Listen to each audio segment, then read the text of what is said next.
Hi, I'm Bil VornDick. I'm a member of AES Nashville. My mom was a composer, so I pretty much listened to original music, ever since I was a baby.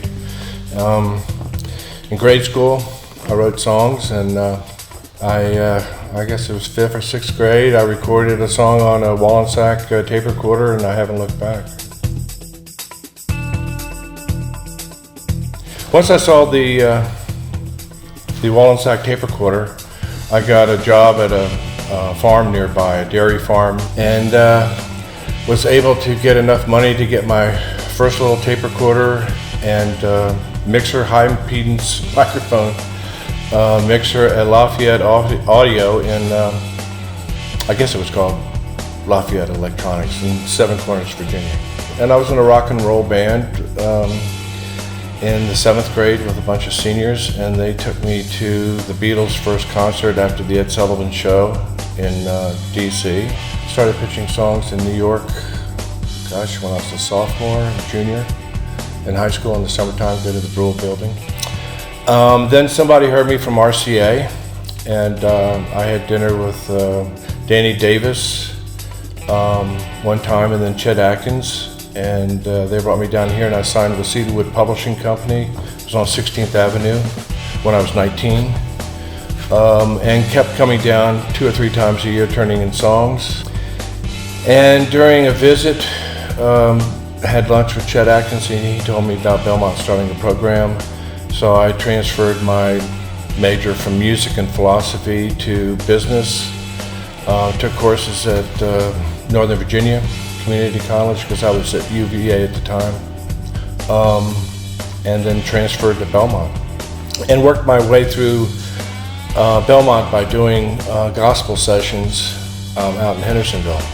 Co-wrote a song with a couple other guys called Skylab is Falling, and Skylab did fall, and it got to a bunch of networks around the world. And I was doing demos at Marty Robbins' studio for, I think it was Loretta Lynn's publishing company, and Marty came in and he was looking for a chief engineer, and he asked me to be his chief engineer, and I didn't even ask what it paid. And Marty, of all the vocalists I've worked with, Marty Robbins was one of the best stylists there was. I was there for 2 or 3 years. He passed away. Then I was building a studio for some people that is now Curb Studio on 16th Avenue. Then I figured out that I could make more money a day as an independent contractor than they were paying me for a week, so I left and started doing a lot of work over at Sound Shop and Sound Connection.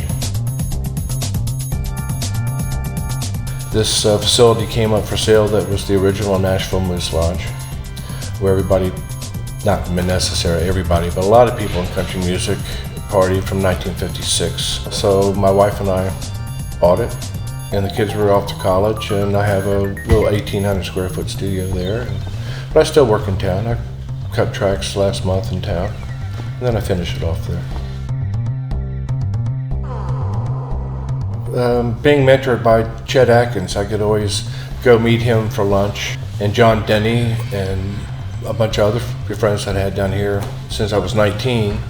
I guess my big break was having dinner with Chet and then signing with Cedarwood Publishing Company. I was hired to do a master session for a label, and I got a call from Harlan Howard, who I had met before I moved to Nashville. After I moved here, he called me to do one of his demo sessions.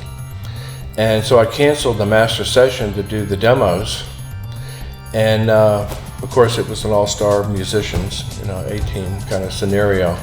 And my old friend Keith Whitley was singing the demos.